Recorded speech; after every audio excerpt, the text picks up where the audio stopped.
That'd be close. Yeah, I guess so. I mean, why not? Hi, everybody.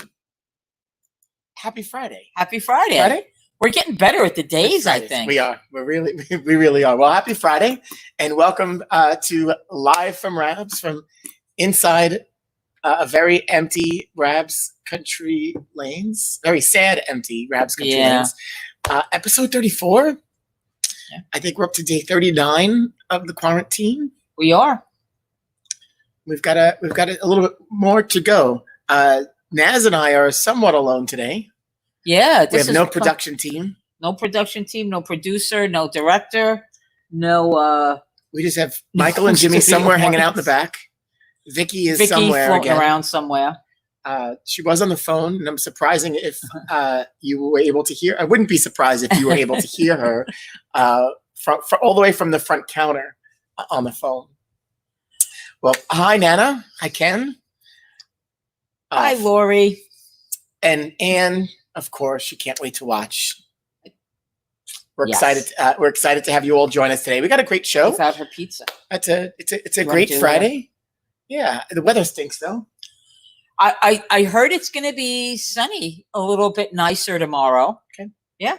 Oh, and Kenny, I think, mentioned that he got a haircut, and I actually cut my bangs this morning. I very tentatively trimmed and trimmed and trimmed. It took me probably half an hour to trim a quarter of an inch off, but I didn't. Brave. I just kept seeing all those memes with the half bangs.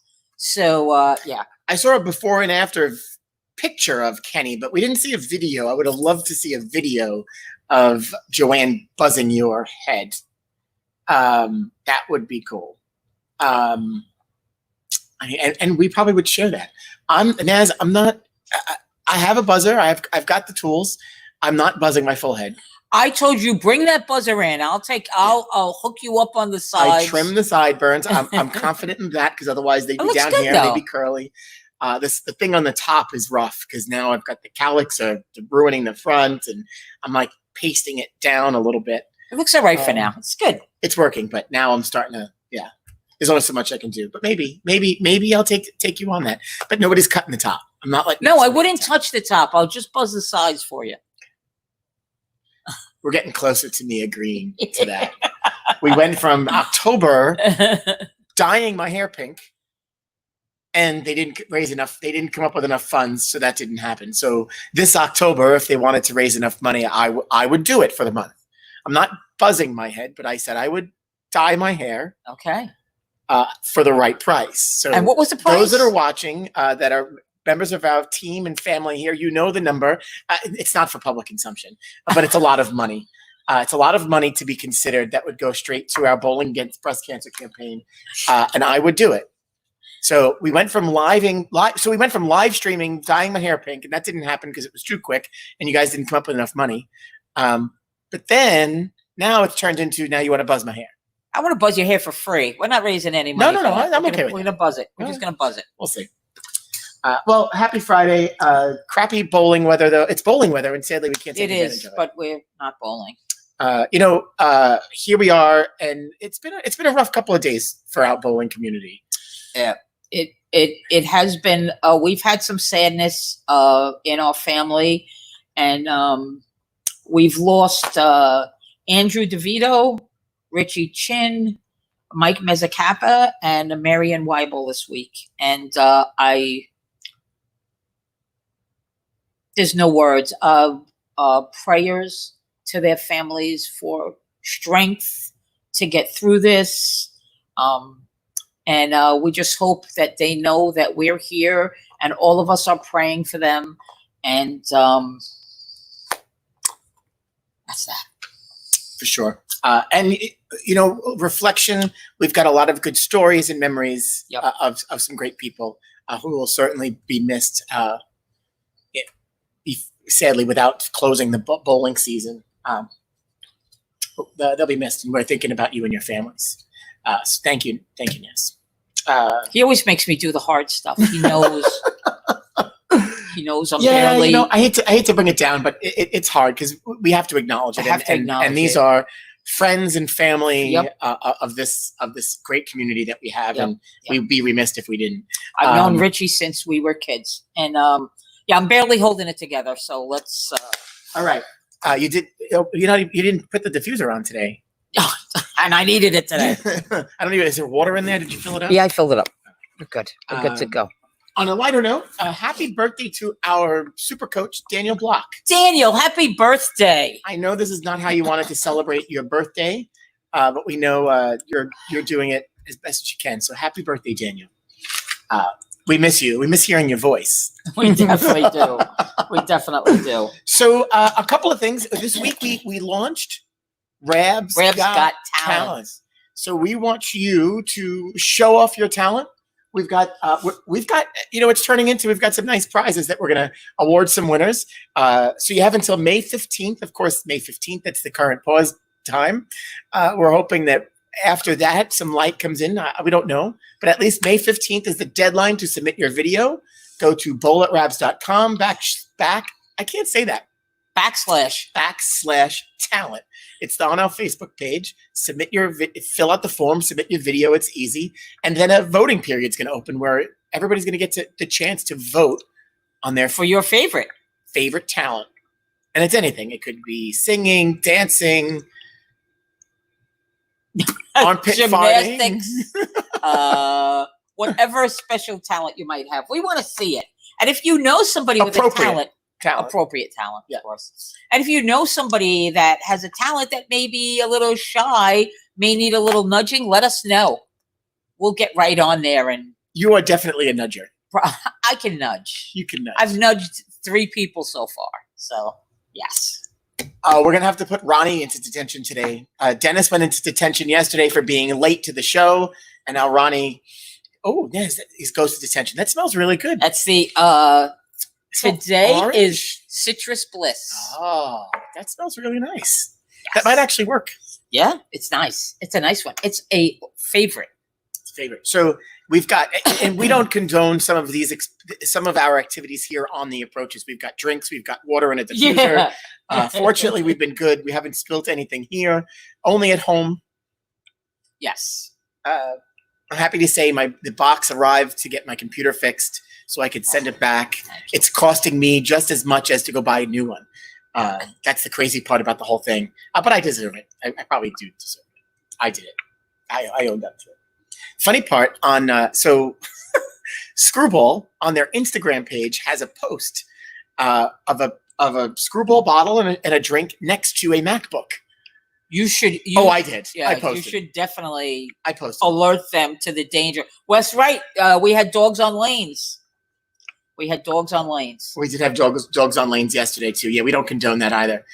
So funny. Wait, you know what? I should probably share it because it is pretty funny. So I posted on that post after Kevin Bono made fun of me. I said, no, the last time I enjoyed while working, I fried my MacBook with a slight spill. Keep away. And of course, Screwball wrote back, get screwed responsibly. Oh, very. That's.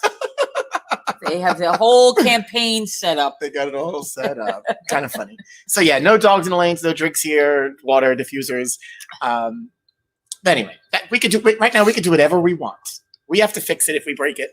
Nobody's here to tell us no. It's all secret. Yeah. Unless we tell them. We had a special guest with us today. Our friend, it's funny, I say this all the time, our friends, but they really are our friends. They're great folks in our industry, and we've been very lucky. We are lucky to bring you some our friends up close and personal that a lot of times we get to see maybe once a year, sometimes a couple times a year, and we're bringing them to you via Facebook, and we're excited. Today we've got Chuck Gardner.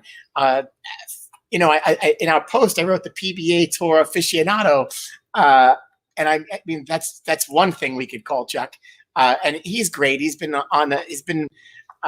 another great ambassador for our sport. And you look like you have a guest with you, Chuck. I do. Chuck in the truck, as he's known as. What's going on? Oh, just hanging out with my friend Dasha. So Hi, Dasha. she's not very talkative right now. Very quiet. Very quiet. And if anybody has ever been in her company, you know that she's not a quiet person. No. Let me get this hat off of her. I'm not sure the hat looks good on her. Yeah, she looks better without the hat. There you go. Now you can see your face. You had a little shadow there. That's awesome. Well, hi, Dasha. Hi, Chuck. Chuck, thank you for accepting our invitation and joining us. Oh, it's my pleasure. It gave me another day where I could get up and actually take a shower and put on clean clothes and At least from the waist shave. up. Yeah. He had it's funny. Chuck had a post a little while ago. He's like, "Man, I'm doing a few of these things, and I just want to be." Basically saying, "I just want to be home. Leave me alone. I don't want to have to shave and cut my hair and get dressed. I just want to relax." No, I'm thrilled because Okay. if I wasn't doing this, I don't know what I would look like. Social responsibility. Yeah, it gives me a little feeling that I'm accomplishing something that I don't know. I went out to get the mail one day last week and wasn't good. My neighbor saw me and he's, "Hey, how you doing?" And I'm like, "I'm good." He goes, "Well, you look kind of homeless." I'm like, "Yeah." I feel that. So Well, I'm going to say the wife's not really going to allow too much of that to happen anyway. no. She'll at some point she'll say, "Excuse me, you really look worse than you normally do." And she's a funny lady. Hey, tell us what's going on. What's going on with you? How are you guys holding up down there? We're doing okay. I just like everybody else. I miss the interaction with our bowling family. I'm fortunate. I'm still having a lot of interaction.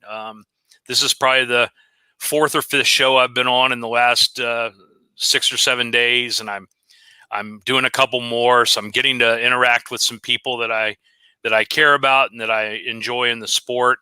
But Deb is petrified. So she's not at all a fan of leaving the house. Yeah. And we are kind of old, so we know that that this virus is, it's hard on old people, and I mean, it's hard on everybody. My God, it's a tragedy, this whole thing. But we we're doing okay. We're doing okay. You That's are good to not hear. old. Give me a break. Oh, I'm gonna be 61 this year, man. Oh, 61. Oh my God. Oh, well, I'm going to remind him of that the next time he calls me old, and I'm 62. Wait, actually, yeah, I'm 61. So I'm the same age. So You sure? yeah, I'm going to be 62. Is that in this year. Nazi years or woman years? No, it's I was born in 1958. I don't know. Just, you were curious. It's funny that you talk about age, though. There have been times somebody says, "Well, how old are you?" And 28. Like, You just it throw a comes up, number.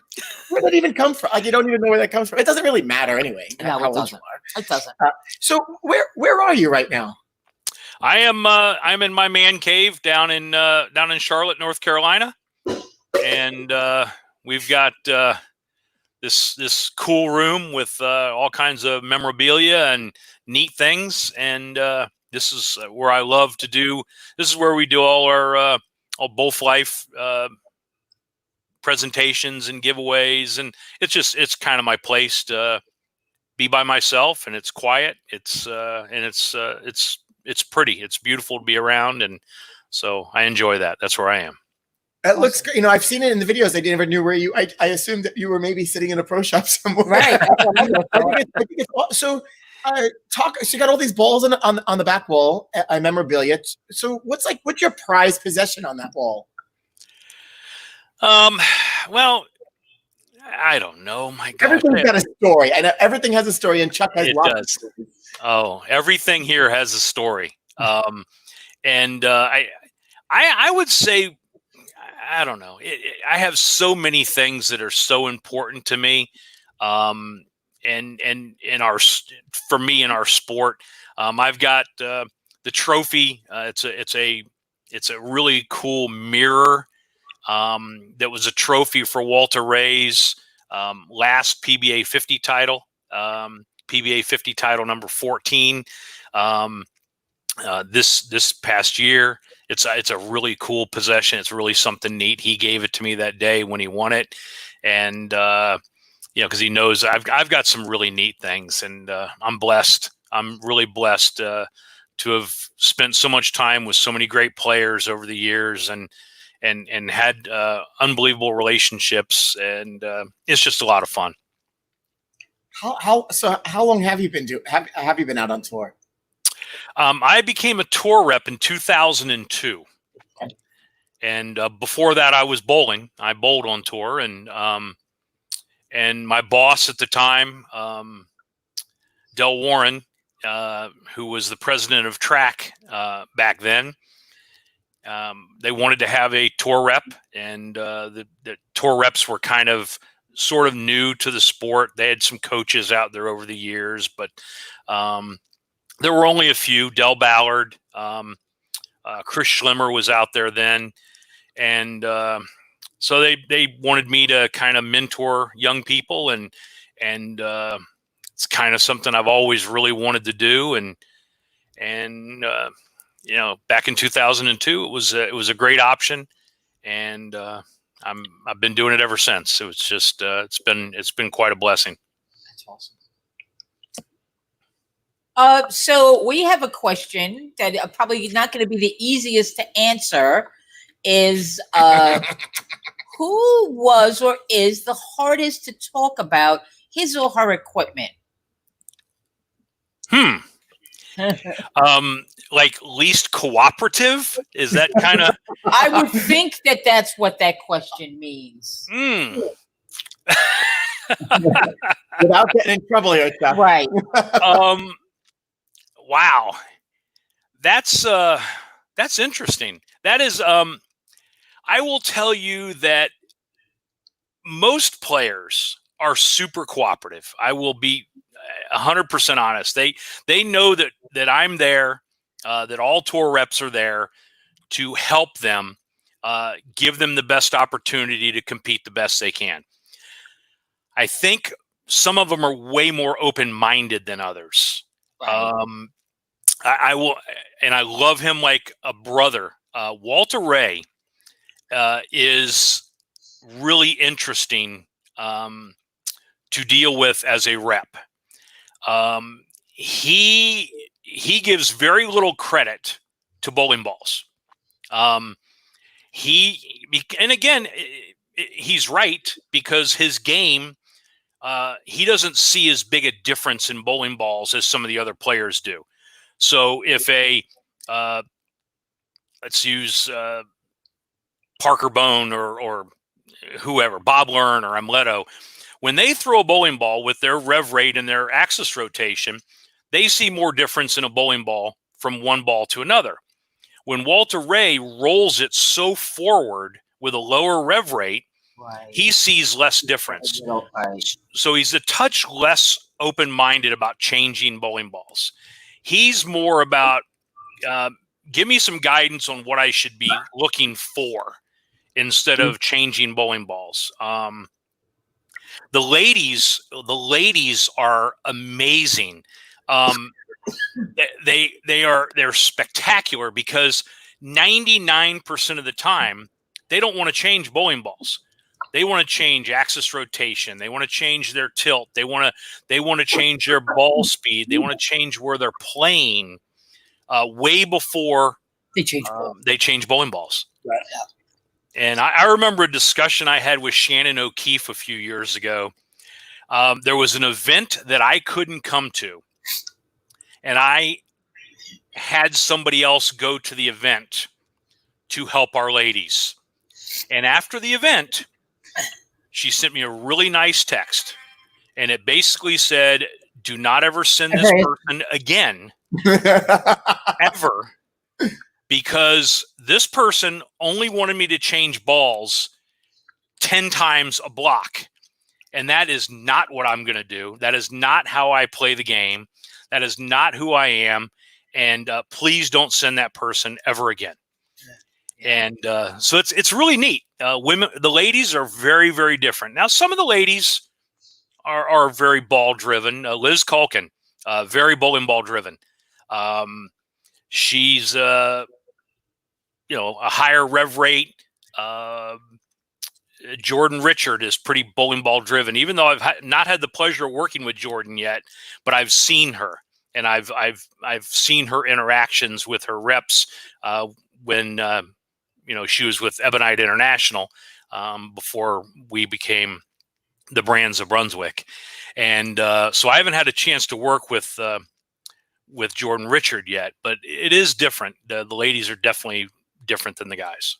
I mean, that's even something that I see from the coaching that I do. And even with younger girls, high school and some college, that they are definitely more into changing speeds, moving their feet, changing their tilt, and definitely more reticent to change their bowling ball. Yeah.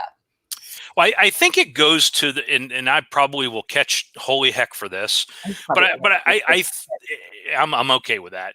It goes to the difference in thought process in the male brain and the female brain.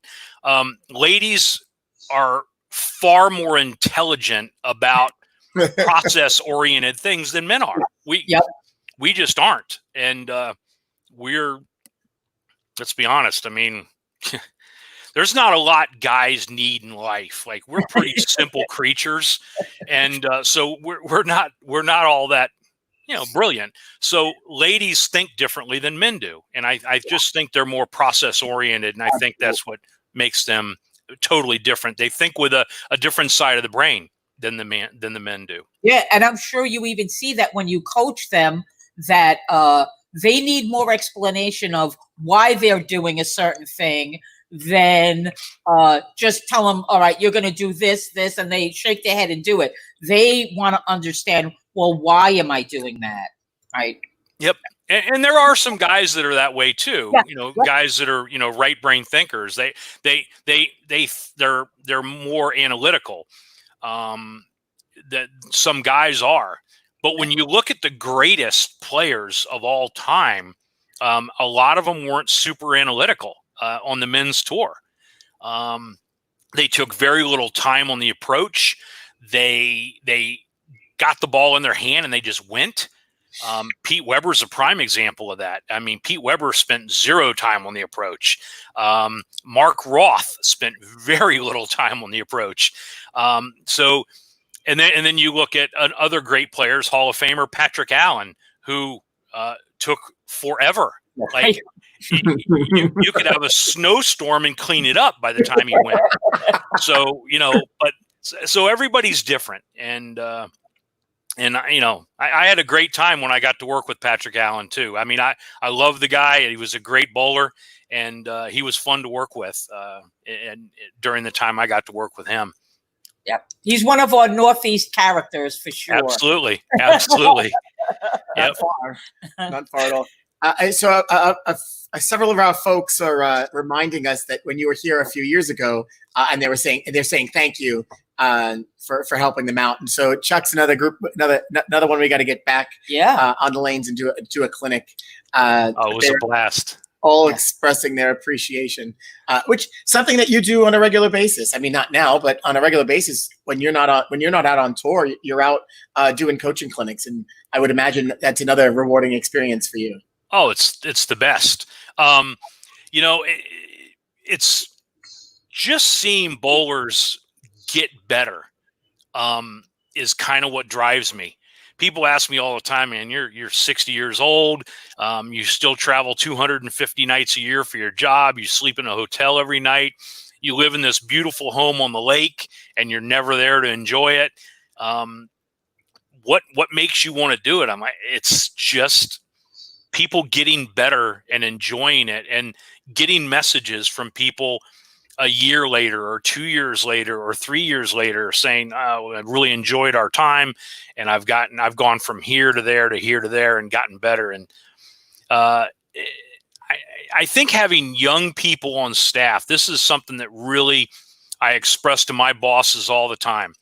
we have got to keep getting young people on staff if you guys want me to stay around, because winning with guys like, Parker and Walter Ray and all the other guys that have won, is less rewarding than winning with a guy for the first time or a lady for the first time. I will never forget, a Northeast guy, Jonathan Van Heese's first win. That was so emotional for both of us, and it was mind-boggling. And so getting to have those experiences, because he had been out there for a long time, and kind of, in his words, not mine, in his words, toiled in mediocrity.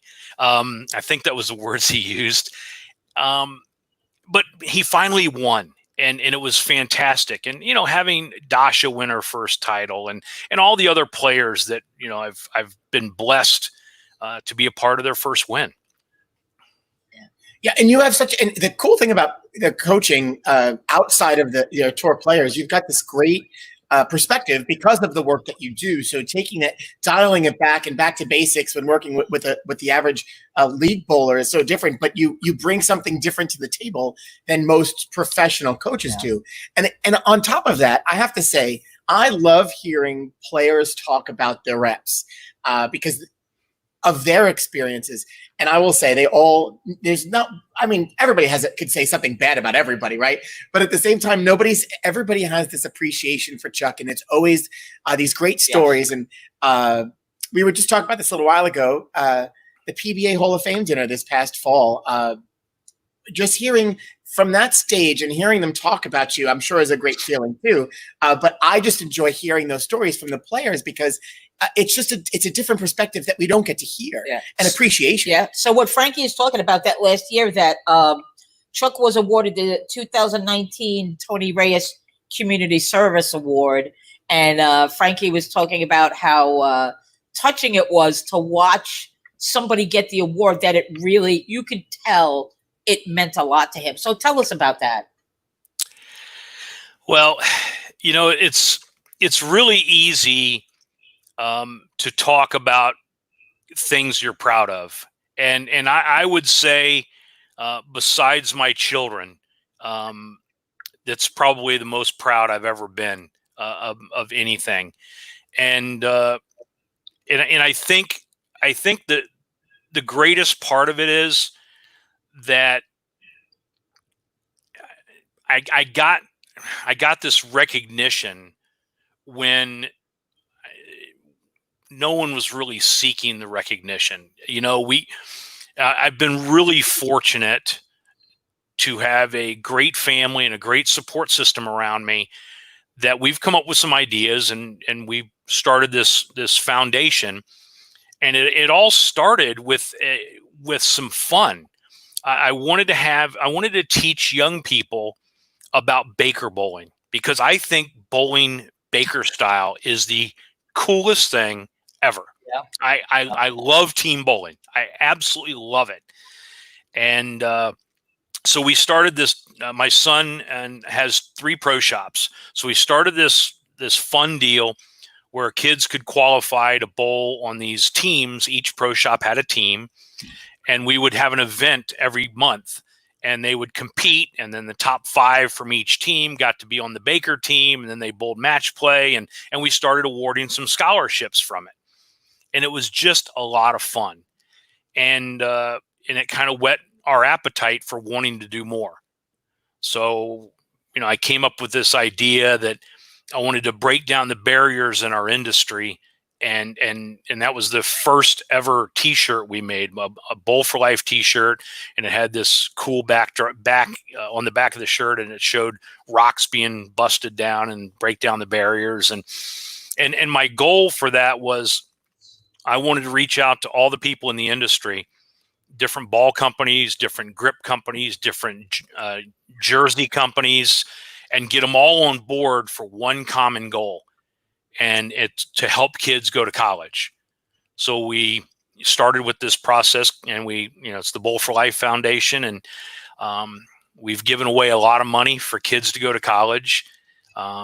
Last year we gave away almost $70,000, and this year we're going to award more than $100,000 in scholarships. That's great. So but winning that award Tony Reyes was one of my best friends. We spent a lot of time together. I've been a part of the PBA for 38 years, and as a player and as a rep and a person in the industry, I'm a bowling fan. I love bowling. I love the sport. I love everything about it. And to get that recognition I was a little overcome with emotion. And it's really interesting that because I'm not very good at preparing, I am a guy. I do most things. I do some speaking engagements, quite a few, which I love doing. I absolutely love doing it. I do some Hall of Fame banquets. I do some other things, and it's a blast. It's such a pleasure. It's so much fun to do. Very seldom do I ever write any kind of a speech. Well, for this, I did, because I thought I might be emotional because I was so surprised by this and so taken back by it. So I wrote this really short speech, and I figured, well, if I just read this, it'll be easy, right? It'll be super easy. I'll just read this very factual little speech that I put together, and it still didn't work. I was super emotional, and my family was there. Our first ever Bowl4Life scholarship winner was there, a young man that goes to Indiana Tech. He's a Jersey kid, Jacob Boris. He flew in to be at our table, to sit at our table. My kids were there. It was a fun day, and to hear the things that I heard from some of the players and from the PBA, and it was quite touching. Yeah, and I listened, as I said, he was a little emotional about it, but it was perfect. And that's the humility, right? That's something that you don't do it to get an award or recognition. You do it because you can and you care, and it so exhibits in what you're saying. And so that's awesome. So thank you for sharing that. That's cool. So the plan $100,000 this year, which is pretty cool. And so where does that go from here? How many kids does that equal out to that you're getting to touch through the work that you do? Well, so far this year, we've given away $5,000 per month in $1,000 increments. So every month we've touched 5 kids for $1,000 scholarship so far this year, and that is kind of our plan to continue to go forward, giving at least $5,000 a month away, and we do it through. It has nothing to do with skill level as far as being a bowler. It's all driven by, we give them each month, we give a new question basically, and they write an essay on how this affects them. Last month was tell us about your coaches and how they impacted your bowling. And it was really amazing, some of the responses. And we're actually going to announce a new scholarship tonight. I think tonight. Maybe. I think it's tonight. We're supposed to announce the new one. This new one, that one was sponsored by Ace Mitchell, from kind of up your way. And we have Storm Scholarship will be announced, I think tonight. I hate to say, I'm not 100% positive, but there's I can't remember what theirs is going to be, but it's every month we do something, and then we take in all the applications, and we have a group of people, a small group, that go through the applications and try and limit it down to the top, 7 or 8, and I eventually personally, my wife and I read every single one. Sometimes it's super time consuming, but we don't watch TV very much. We don't do things like that. So at night we'll sit in the living room with some music on, and she'll read them to me, and it's really kind of neat to listen to the perspective of the kids, and just how creative they are. Some of the ones this past month, one of the young ladies that won, I believe she was from New Jersey, that won this past one, she wrote, her essay was a letter to her coach, which I thought was super cool. Yeah. Telling her coach how much it impacted her, him being her coach. And it was very neat. It was touching, and it was really cool. Yeah, that's got to be so tough to narrow that down, because I'm sure every application that you get is heartfelt. Oh yeah. So do you open that up to your local area, or is it the whole United States? How do you get these applications? They just they just go on our page, the Bowl4Life page, either on Facebook or on our website, bowl4life.com, and they can download it. Yeah, it's nationwide. It's nationwide. That's great. I have to say, through the scholarship programs that we have here in the center and throughout our associations, local and state, receiving and reading those applications, to your point, you get to learn so much more about an individual, and they're so warming. And then the essays, the stories that they tell, it's great to see that kids can exhibit that on paper, and then you get to reward them. Whether it's their own humility or their story, or even, in some cases it's based on their true accomplishments. Right. That's awesome. Yep. That's awesome stuff. Yeah. So bowl4life.com for the information for our youth bowlers that are out there. Go check it out and see if you could apply. Yeah, please. We have people that apply to every single one. We actually have a spreadsheet, and Deb's an accountant, so she has a spreadsheet.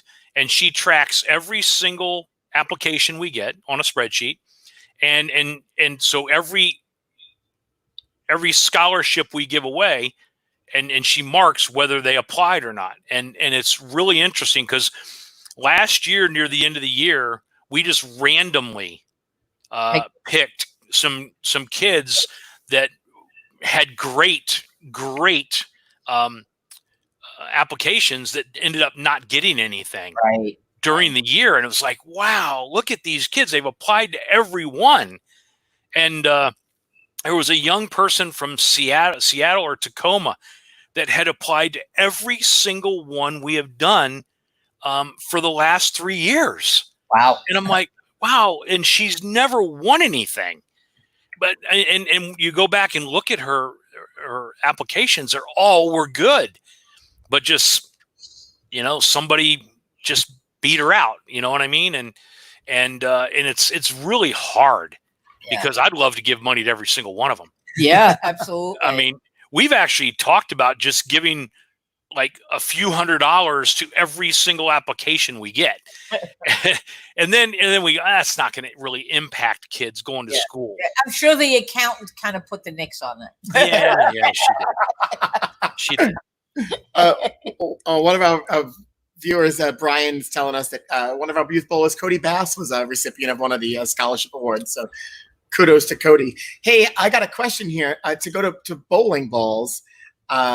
So Philip is asking, Chuck, I see on the Brunswick website specifically about bowling balls being remade. What ball would you personally like to see be remade? You have a favorite Brunswick old-time ball that you'd like to see it or even get to throw yourself? I have a couple. I actually have one of this ball from many years ago that I still have, and the once in a blue moon that I bowl, it goes with me. I don't bowl hardly at all anymore, but it's called a time zone. And it was a really neat bowling ball. I'm pretty partial to dark color bowling balls. And so the other ball that I would really love to see remade is the Versamax. That was a neat bowling ball and something really special that we had many years ago. And so those would probably be my favorite. We have a vintage line, and Right. it's been a lot of fun. We had the Vapor Zone, the vintage Vapor Zone, and that ball was so good. And so I think it's something that Brunswick's going to continue to do. I sure hope they do. But it is fun. And I would like to see us do, now that we have 7 brands, I'd love to see us do a vintage Deviate ball, because Deviate's 10 years old this year. Yeah. Wow. So, yeah, it's crazy. It's still the only bowling ball company that was ever launched at Junior Gold. Yeah. No one ever heard of that bowling ball company until Junior Gold 10 years ago. And and the backlash then too, because of Yeah.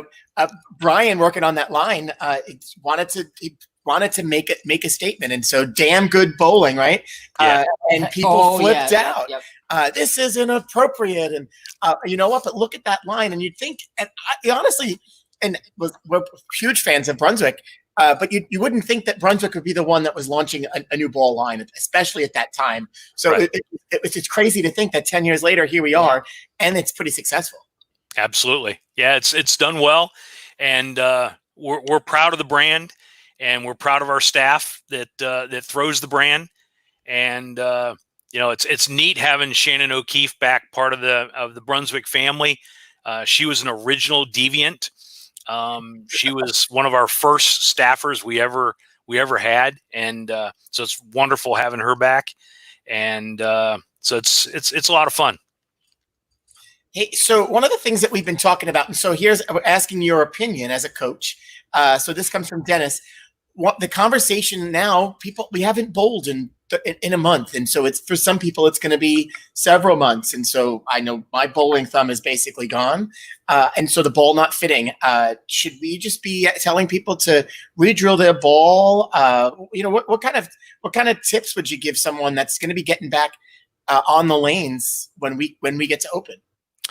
Well, what I would say, and I actually I did some other show recently, and I talked about this, and I think it's really important that a couple of days a week, put your bowling ball in your hand. Yeah, somebody just told us they did that. Put it in your hand and swing it. Swing it at least. Take it out in the yard. Throw it against some cushions. But if you just swing it and keep it on your hand, then your hand will start to swell a little bit again and get back to the size it normally is. Because if you plug and re-drill the bowling ball, it won't be but a couple of months. Now you're going to have to get the hole opened up again. So if you focus on it now and swing the bowling ball, and for the first week or two, just use a little more tape. Yeah. Just use a little more tape in your holes. If you use finger inserts, go down a size in your finger inserts, because it's really inexpensive to change those back out. But I would swing the ball, swing it. Shannon O'Keefe did her Tip Tuesday the other day, and it was about keeping your hand up to size. And she is swinging the bowling ball in her hand every day. And I would recommend doing that. All right. So that's great. Now we have customers who have their balls locked up in a locker here. So as easy as that sounds, I'm actually, nobody said it yet, but I'm sure one of you are thinking it. All right. So they don't have their equipment at home. So what could be an alternative to that without having access to their equipment? I mean, most people have something at home, Right. but if they don't, they could just hit their thumb with a hammer. There it is. No, that's a tough one. That's a tough one. If you don't have any bowling balls, access to any bowling balls, that's hard, because it's gonna be hard to keep your hand up, size wise. It really is. I go through it every time I bowl, because I bowl so infrequently. But I never bowl enough once I do bowl for my hand ever to get back to size again. So I don't really worry about it. My thumb was a inch and 3/32 when I quit bowling full time in 2002. And when I drilled a ball, I did a little video a few months ago of a ball reaction for a bowling ball.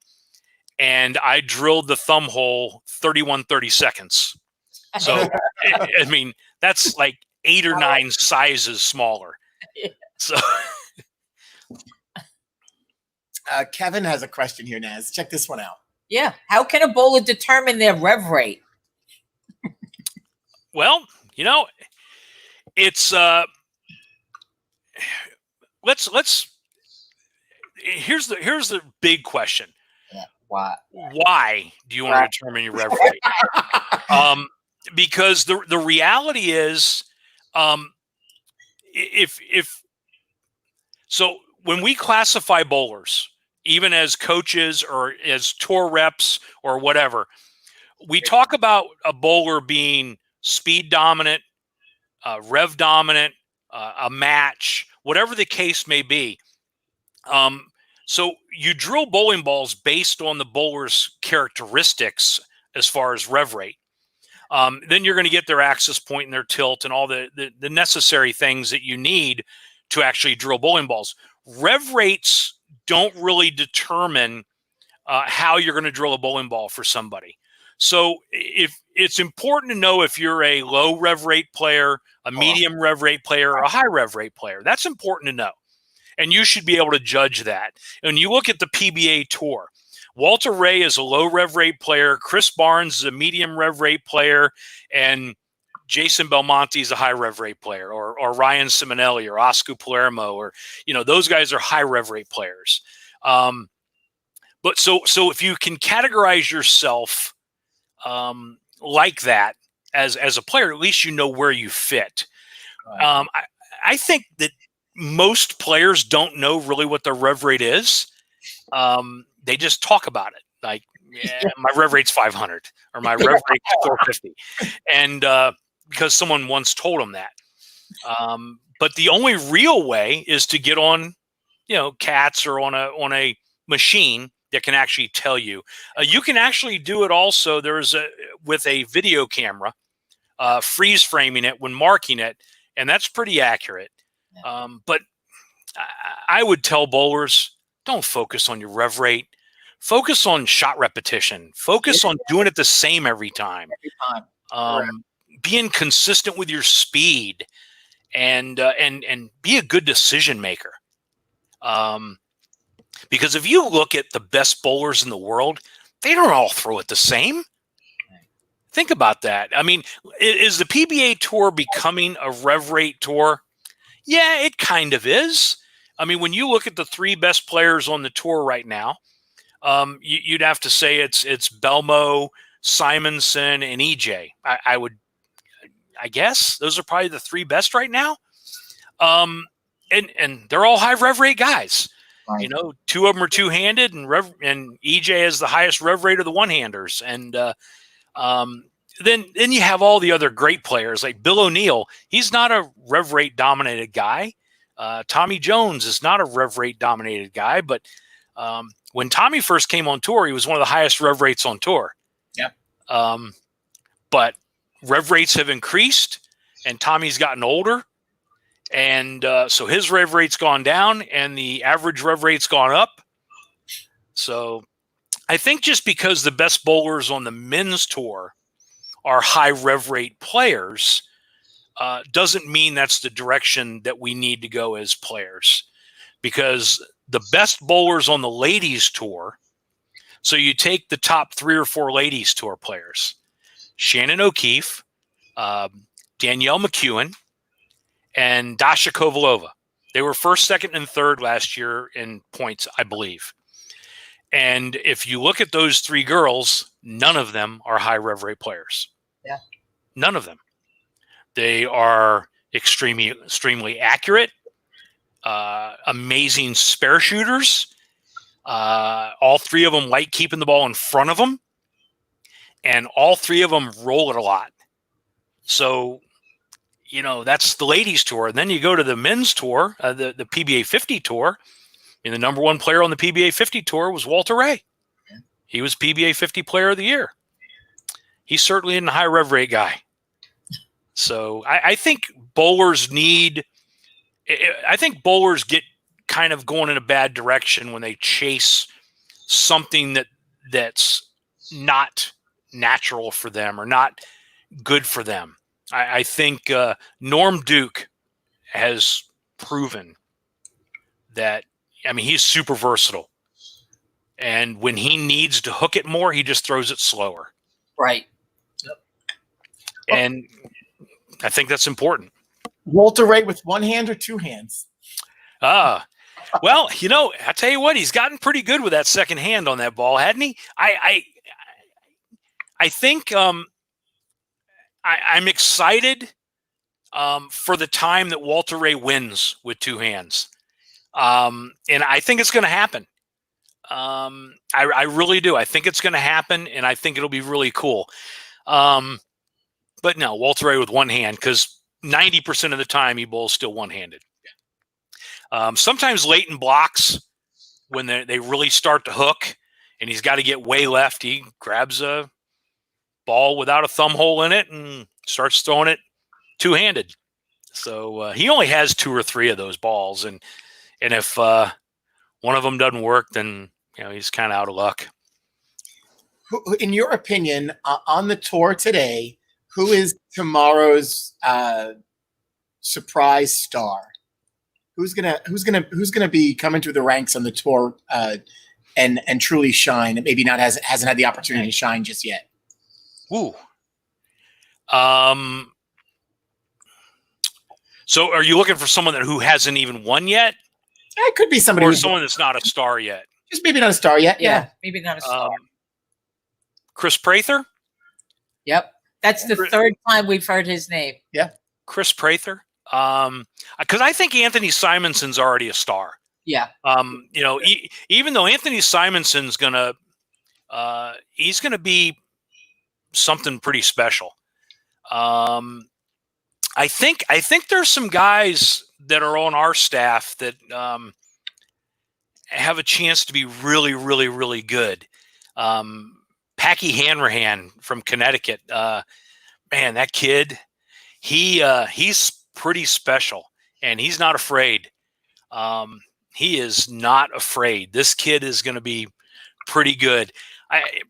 But for me, it's kind of hard to talk about a real star on the left side of the lane anymore.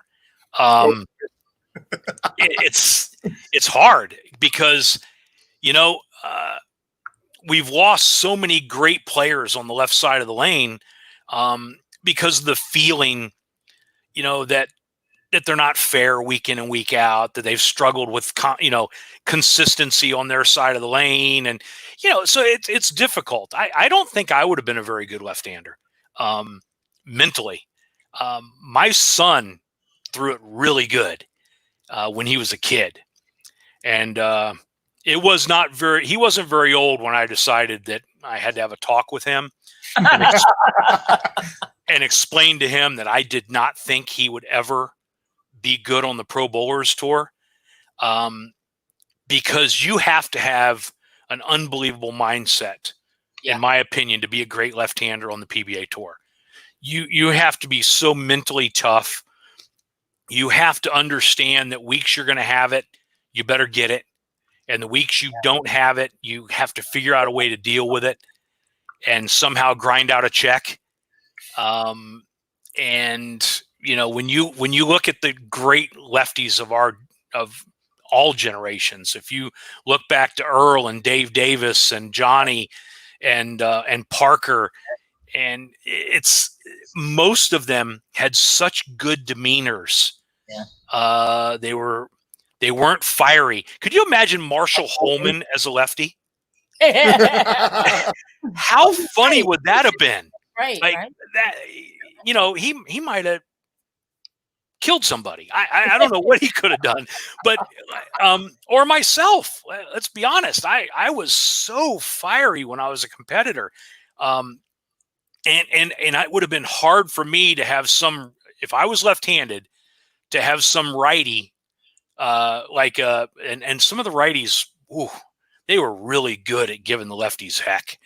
In today's game, Stuart Williams is brutal. Stu's one of the funniest guys ever, but when the lefts got it, he is not afraid to let them know. Yep. Oh, sure. There's going to be 70 in the top 10 this week. Oh, boy. And we had some guys back in the day when I was okay as a bowler that were like that. They were not really lefty lovers. And I heard people talk to Parker and Johnny in some kind of way that, man, if they'd have done that to me, whew, it would not have been good. Mike Albin's going to be our guest tomorrow. Oh. Another guy with a very calm demeanor. Yeah, I definitely agree thinking about that. Yeah. Oh, Albie was one of the greatest clutch bowlers ever. Yes, we've heard that. He was so good. And it's interesting. Someone asked me this question a couple of years ago, and the question was put to me: if you could pick a player to throw a strike for you for your life, who would it be? Mike Albie. And I said, Mike Albie. and they said, well, who would be your second choice? I said, Johnny Petraglia. Well, who would be your third choice? Parker Bone. And they go, really? You're a lefty lover? I go, no. The fact is that they're mentally different than we are. They didn't get as many opportunities, so they had to take advantage of them, right? When you look at Johnny's winning in 6 decades, and this is going to sound so terrible, but Johnny still only won 15 times on the tour. Yeah, it's crazy. And he won 7 times in 1 year. So when you think about that, this guy is, I would say besides Dick Weber, he's probably one of the greatest icons of our sport. He's up there, right? He's up there as an ambassador for our sport. Yep. But he's won 15 titles. Yeah. Right? And you have these other guys like, Walter Ray and all these other great players. I mean, if Earl Anthony didn't quit bowling in his early 40s, think about what Earl could have done. Yeah. But he quit. He just said, yeah, I'm done. I've had enough. And Walter Ray still says today that Earl was probably the most dominant player of a generation, and that he says Jason Belmonte is next. It's interesting that he did not call himself that. Right. And he feels that way because he's won 115 titles with all levels of the PBA, but he's done it over a really long period of time. His longevity has attributed that. But Jason Belmonte's only been bowling 12 years. Yeah. On tour. And Earl did not bowl that many years on tour, but he won 43 titles. It's like mind-boggling. Yeah. And when you hear, it's funny, we had Jason on a few weeks ago, and we were talking specifically about that. And he's like, I can't compare. I don't want to compare myself to those players. One, it's a different time. Two, I'm just going out there and win. Like he was humble about it. I know he is and he isn't at the same time. But it's interesting to hear him have the same perspective, thinking about. Everybody says, well, the greatest of all time. He's like, whoa, slow your roll. Yeah, right. I'm only here 12 years. Yeah. Right. Yeah, you can't forget about Pete and Norm and Parker and all these other guys that have 30 and 40 titles. So yeah, to give him the greatest of all time. But I will tell you, I've got to watch some of the best in our sport. I mean, I competed against Earl. So I competed against Mark Roth, and I competed against Johnny and Parker and Norm and all these great players. And now still being out there watching what Jason Belmonte does, it's pretty cool. Yeah. I feel very blessed that I have had a front row seat to so much greatness over my time on the PBA tour, and it's pretty neat. I just think it's unbelievably cool to be in the front row watching this. Yeah, I totally agree. What would you say is your most memorable moment in your current role so far? Ever? Yeah, sure. Ooh. Wow. There's a lot of them up there. I would say the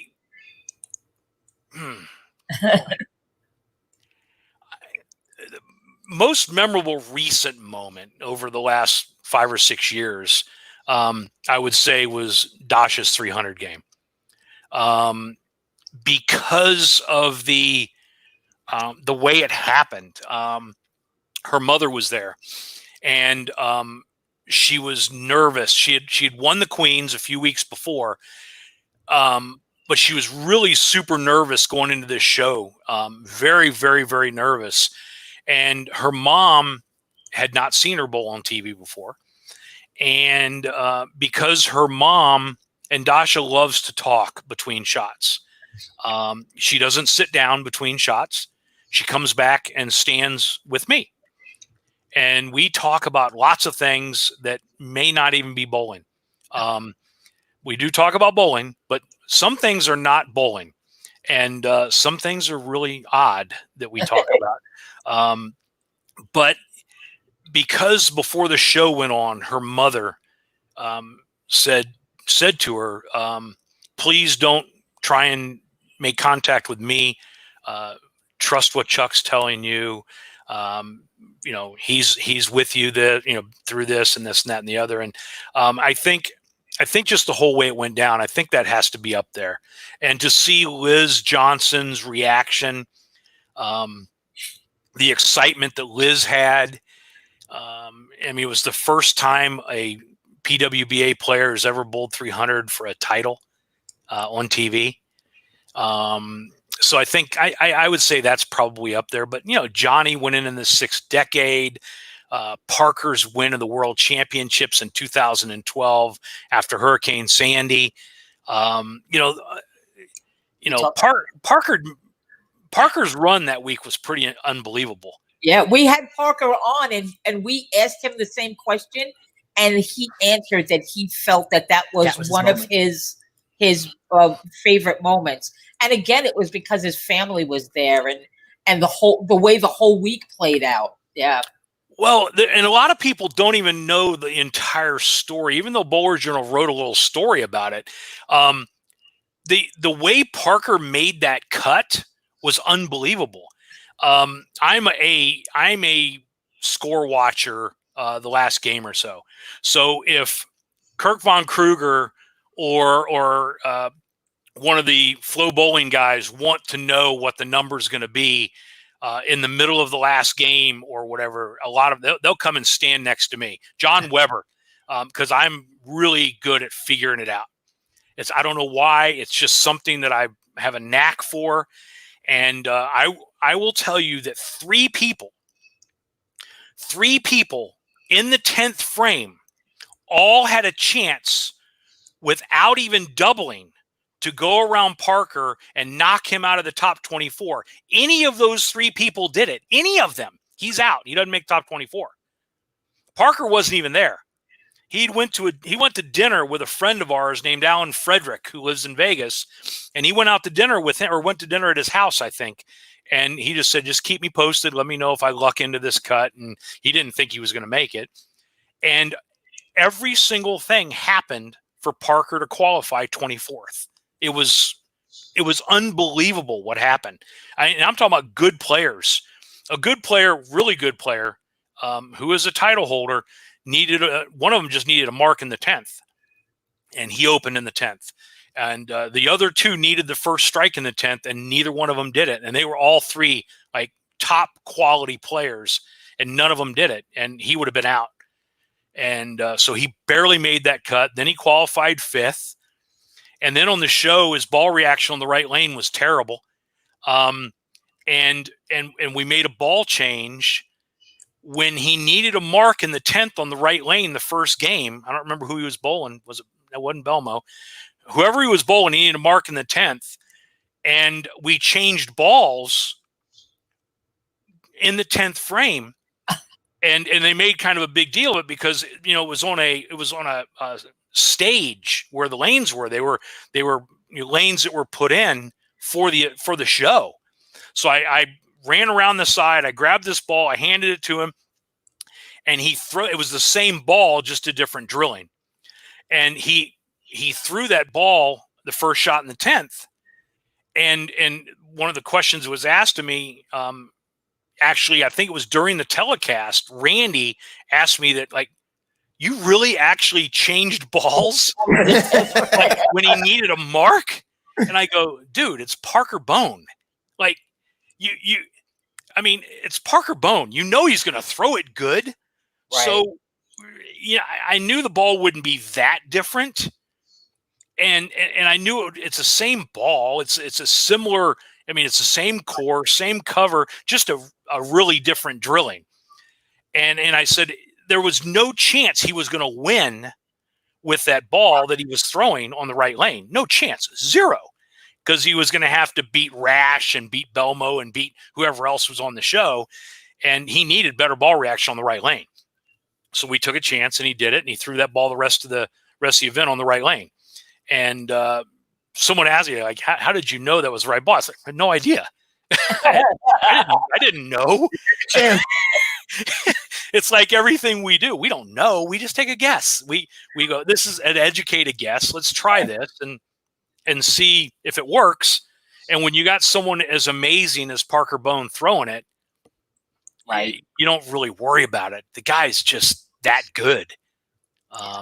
And you can't teach that. You really can't teach that. It's you learn that through experience. And these guys we're talking about, it's experience for sure. And then having the support behind them like you is important too, because they need you either to agree with them or to say, dude, no, absolutely not. Try this. And you know what? You're damned if you do, damned if you don't sometimes, I'm sure. How many times have you gotten yelled at? Oh, what the hell did I do that for? Plenty. Plenty. I can tell you that. I've had some players on our staff over the years that aren't with us anymore, that no matter how good a week we had, it was always because they bowled unbelievable. And every time they had a bad week or a bad TV show, it's because our plan stunk. It's a terrible plan. That was a terrible plan. Where did you come up with that idea? That was dumb.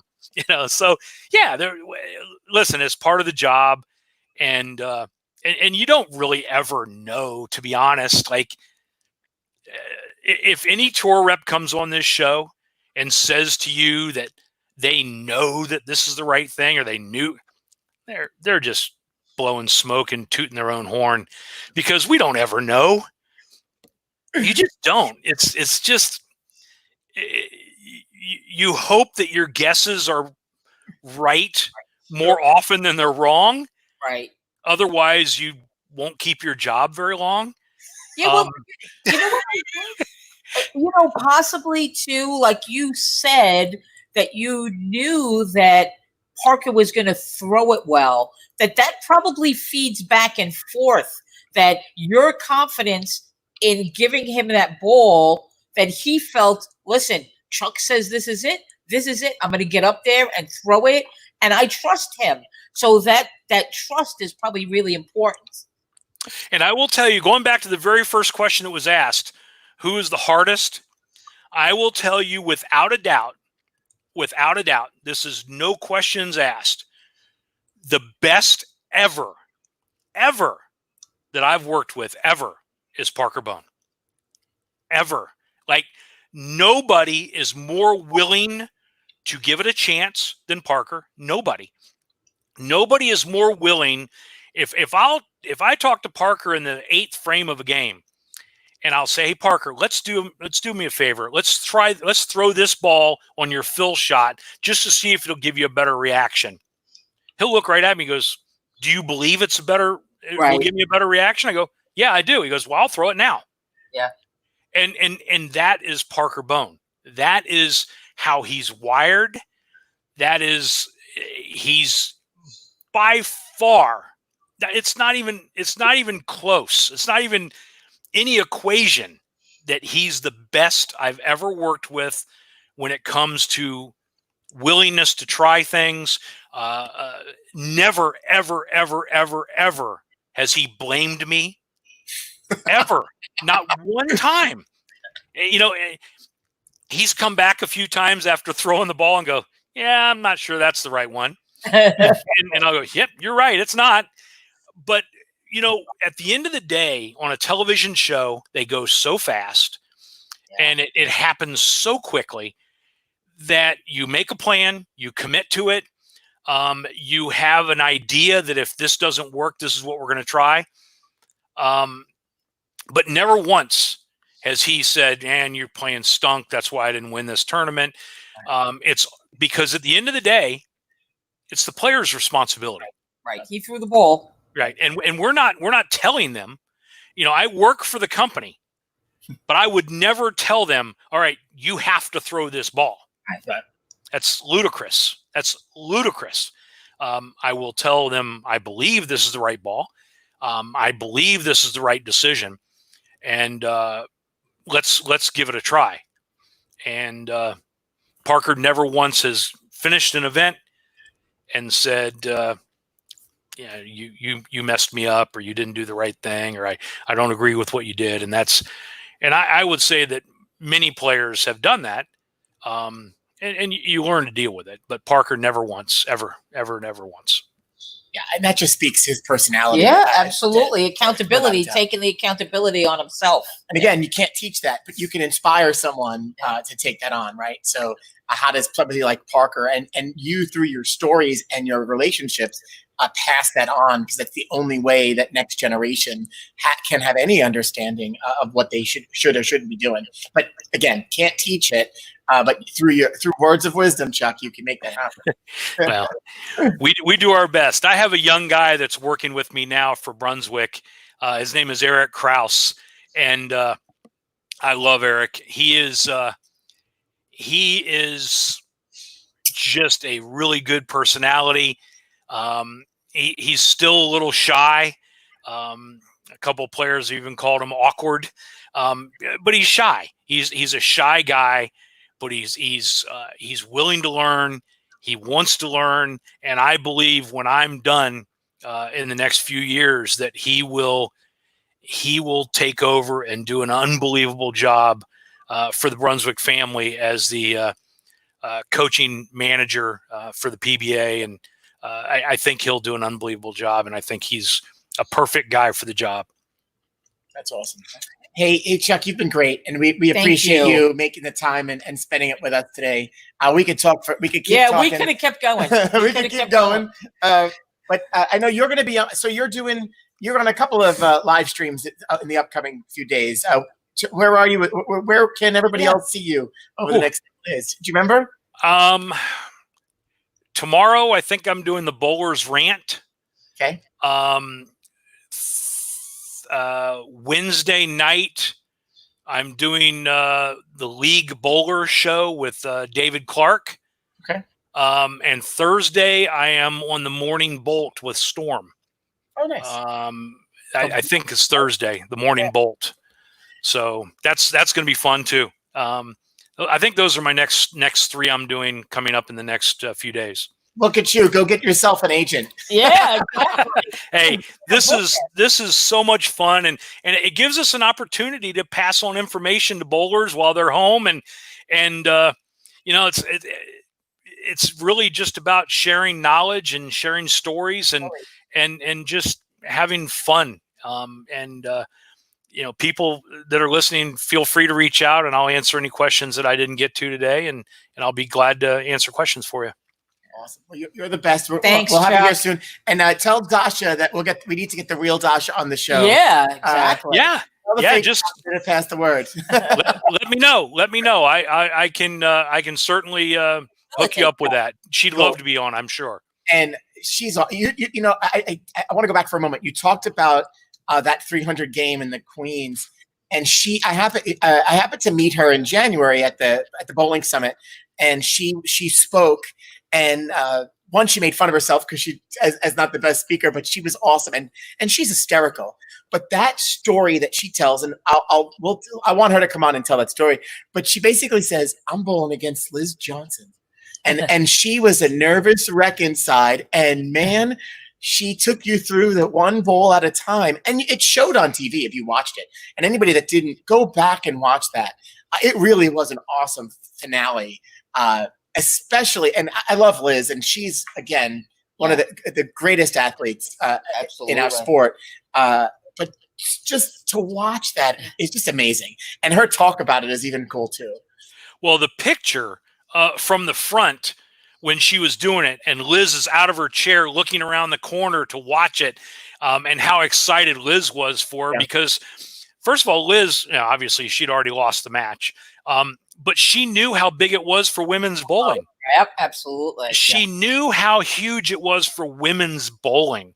And, even though Liz is, later in her career, she's still going to win a bunch more titles. There's no ifs, ands, or buts. She's got some knee issues, and her knees are in tough shape. But she's still such a great competitor, and she's still going to win a bunch more. I love Liz. And but she knew how big it was for women's bowling. And that picture is iconic to me, to see her looking around the corner. And Dasha was so cute in the 10th frame. Like when she threw the first one in the 10th and tripped the 4, and she looked over and she goes, just like that look of like, and she goes like, do I move 1? Do I move 2? As like her whole hand motions were so cute. And when I just told her, I said 2 and 1, just go 2 and 1. And she did. And I said, were you nervous moving 2? She goes, yeah, I was. I said, but did you do it? She goes, I did it. But you're not going to throw it much better than she threw that first one, and it creeped a little high. So we certainly need to make a move, and let's go. So that's awesome. I tell everybody, go back and go watch that if you haven't. It's a great show. Hey, Chuck, again, thank you for joining us. Thank you, Chuck. Thank you. We will see you soon. Stay healthy and be well. Enjoy the rest of your time while you are quarantined with the missus there. Absolutely. Thank you guys so much for having me. You got it. We'll see you soon. Thanks, Chuck. He's great. He's great. He is good. Listen, we could talk for days. Oh my gosh. I can't even believe that was over an hour and it felt like 10 minutes. 10 minutes. We appreciate you guys sticking around and thank you. And sticking with Chuck and us. And he's got, we could continue to talk stories. And he's got a lot of experience, and he's great, especially on the lanes. As a coach, he's got a great eye. And somebody was asking, how do you determine some of those things? And really, a coach's eye is important, and that you learn. Again, it's something you learn over time. It's a special thing for a coach to have that eye, and some people have to cultivate it. And some people just naturally have it. And in my lifetime, I probably know maybe 4 coaches that really they can just pick it up. It's like they see in slow motion, honestly. Yeah. And it's a gift. And first one that ever coached me, and I'm not bragging because he's my husband, but Ray has that amazing eye, and it, like I said, it's a gift, and Chuck has it, and I think all great coaches have it. and so he's great, and he's just got a great. You can feel his passion for the game, and I think that's what kind of draws you into his stories too, because he's obviously a great guy, and he loves the game. Yeah, and I said it earlier, but the players talking about him is a fun experience too. The stories and even the appreciation. we take that for granted. And so Dell was talked a little bit about that when Dell Bauer was on the show, doing the same job. And it's this, they have the same, you have to have a special mentality to be able to do that job. And also because it's not easy. You're telling the best in the world what to throw and what to do, and you're expecting exactly what Chuck's talking about. So thanks again, Chuck. Hey, so a little funny. Today is Friday, and the news is a funny place right now. And specifically, bowling centers in Georgia got the opportunity to open, which so this is the inspiration for today's meme of the day. You read it this time. I don't always go to Georgia during a pandemic, but when I do, I go bowling and get a tattoo. I mean, I hate to share that because it's terrible, but it was pretty funny. It is kind of funny. It is funny. We have to laugh at ourselves. And I mean, of course, look, the image. I mean, yes, it's the famous greatest man in the world. Yes. And it's crazy because we do know bowling centers that are there that are not opening. Yeah. Patiently waiting for the other states to comply, and it's been a little bit of a joke in the news, and I don't think anybody in bowling really appreciates that either. No, it's because being in a bowling center, this is our business. This is serious not only to us but to our bowling family that comes here. Yeah. It's we want everybody to be safe, and when we are allowed to come back to business, we want to do it the right way. So we're kind of making fun of the news there, but that is funny. And it is funny. Amy at PPA right? She goes, "Oh no, that's funny." It is funny. It is funny. And we have to be able to make fun of ourselves too, yes, right? Absolutely.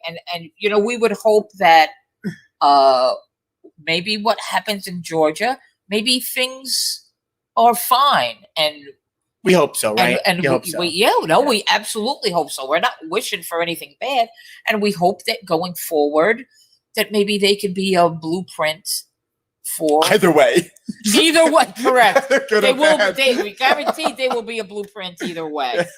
But we're definitely hoping for the best for them, and we need to get back to normalcy. So I understand that, right? But and how do we do that? And I think that's what they're all struggling with. Yeah. How do you turn that on? Listen, New York, we're in such a different landscape than the rest of the country. And it has to do with the population. These highly populated cities, of course, are going to see larger cases. Right. And I think people don't realize how many people live here in New York. No. Forget about Staten Island's a little different, but think about Brooklyn. Housing on top of housing, and throughout the other boroughs, you have a lot of people living in Staten Island. Is we have it crowded now. Oh, it's overcrowded, but we don't really live. You don't have housing the same as you do in some of the other boroughs. No, not in a lot of the islands. They are rolling the dice. Check out that pun. Yeah, they're so anyway. So one day at a time, we just hope everybody stays healthy and safe. That's what we want. While we're all just trying to entertain ourselves and keep some sanity in our lives. You know what? I have a little thing I'm going to do this weekend. What are you going to do this week? I'm going to check out some of those other shows and see what they're doing.